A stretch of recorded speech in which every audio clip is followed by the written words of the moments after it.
ഇതെന്താ ചെയ്യുന്നത്? ഇത് my special pappadam salad. Pappadam salad.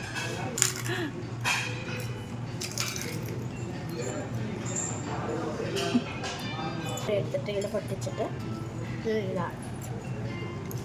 അതിനുശേഷം ഇത് ഇങ്ങനെ എടുക്കുക. അതിനുശേഷം ഇതിൻ്റെ ഹോളിൽ കൂടെ കിട്ടുക. അത്രയുള്ള പരിപാടി.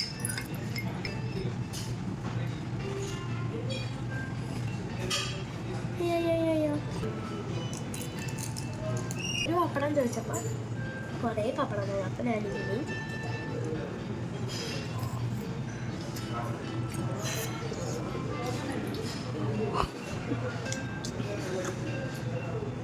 ശ്രദ്ധിക്കണം. പച്ചമുളക് മാറ്റിയിട്ട് വേണമെങ്കിൽ പരീക്ഷിച്ചൊക്കെ ചെയ്യാൻ.